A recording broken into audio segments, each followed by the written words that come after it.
ఆంధ్రప్రదేశ్‌లో BJP, TDP, Janasena పార్టీల యొక్క కూటమి ప్రభుత్వం అధికారంలోకి వచ్చిన తర్వాత ఉద్యోగుల విషయంలో సీఎం చంద్రబాబు నాయుడు సానుకూలంగా వ్యవహరిస్తున్నారు. ఇప్పటికే ఉద్యోగులకు సంబంధించిన పలు అంశాల మీద పాజిటివ్ నిర్ణయాలు తీసుకుంటున్న చంద్రబాబు తాజాగా ఒక కీలక అంశం మీద ఉత్తర్వులు ఇచ్చారు. రాష్ట్రంలో ఉద్యోగులు ఎప్పటినుంచో ఎదురు చూస్తున్న బదిలీల మీద నిషేధం ఎత్తివేత మీద ఉత్తర్వులు జారీ చేశారు. అయితే వీటిలో కొన్ని ఇబ్బందులు తలెత్తడంతో వాటిలో మార్పు ప్రకటించారు. ఆంధ్రప్రదేశ్ రాష్ట్రంలో ఎక్సైజ్ శాఖ మినహా మిగిలిన శాఖల్లో ఉద్యోగుల బదిలీ మీద ఉన్న నిషేధాన్ని గత నెల 19 నుంచి 31 వరకు ఎత్తేస్తూ గతంలో ప్రభుత్వం ఉత్తర్వులు జారీ చేసింది. అయితే పలు శాఖల్లో ఉద్యోగుల బదిలీలకు మార్గదర్శకాలు విడుదల చేయడంతో ఆలస్యం కావడంతో ఆ గడువుని ఈ నెల మొదటి వారానికి పెంచారు. ఆంధ్రప్రదేశ్ రాష్ట్రంలో ఒకవైపు వరద సహాయక చర్యల్లో ఉద్యోగులు ఉండడంతో మరోసారి ఉద్యోగుల బదిలీ మీద ఇచ్చినటువంటి గడువుని మరోసారి పొడిగించారు.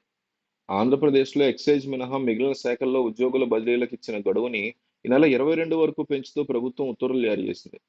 ఇప్పటికే పలు శాఖల్లో ఉద్యోగుల బదిలీకి సంబంధించి మార్గదర్శకాలు విడుదల కాగా, మిగిలిన శాఖల్లో బదిలీలకి ఆయా శాఖలు మార్గదర్శకాలు విడుదల చేస్తున్నాయి. వీటి ప్రకారం ఈ నెల 22 వరకు బదిలీల ప్రక్రియ కొనసాగనుంది.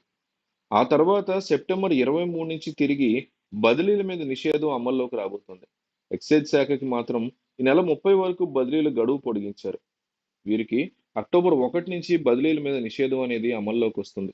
ఇది ఒక శుభ పరిణామంగా ఆంధ్రప్రదేశ్‌లో ఉన్నటువంటి ప్రతి ఉద్యోగి కూడా ఫీల్ అవుతూ ఉండడం విశేషంగా చెప్పుకోవచ్చు.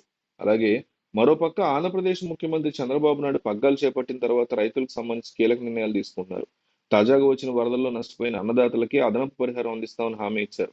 అలాగే పంటలకి ఎవరెవరు బీమా చేయించుకున్నారు, ఎవరెవరు బీమా చేయించుకోలేదు, బీమా చేయించుకోకపోతే వారిని ఏ విధంగా పరిహారం అందించాలనే విషయం మీద అధికారులతో సమాలోచనలు జరుపుతున్నారు. నష్టపోయిన ప్రతి రైతుని ఆదుకుంటామని ప్రకటించారు. తాజాగా ఆంధ్రప్రదేశ్‌లో పంటల బీమాకు సంబంధించి ప్రభుత్వం మార్గదర్శకాలు విడుదల చేసింది. ఖరీఫ్ సీజన్‌లో సాగయ్యే పంటలకి బీమాలు అమలు చేయనున్నారు. ఆన్‌లైన్‌లో నమోదు చేయించుకుని ఈకేవైసీ చేయించుకోవాలి. ఇలా చేయించుకుంటేనే పంటల బీమా వర్తిస్తుంది. రైతులు త్వరపడాలని జిల్లా వ్యవసాయ శాఖ అధికారులు సూచిస్తున్నారు. బీమాకి దరఖాస్తు చేసుకున్న రైతులకి వరి పంట సాగు చేస్తే వారికి హెక్టార్‌కి ₹1,00,000 చొప్పున పరిహారం అందుతుంది. అలాగే హెక్టార్ పత్తికి 1,00,000, వేరుశనగ పంటకి 70,000 చొప్పున బీమా పరిహారం అందుతుంది. బీమా కోసం జిల్లాని 3 యూనిట్లుగా విభజించారు.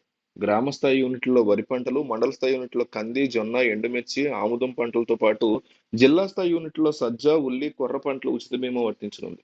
వేరుశనగ పంటలకి జూలై 16 నుంచి అక్టోబర్ 31 వరకు, పత్తికి జూలై 1 నుంచి నవంబర్ 30 వరకు వాతావరణ బీమా అమలుకి లెక్కేస్తారు. గత ఏడాది ఎన్నికల్లో కోడ్ అమల్లో ఉండడంతో కొన్ని పంటలకు బీమా అమలు చేయలేదు.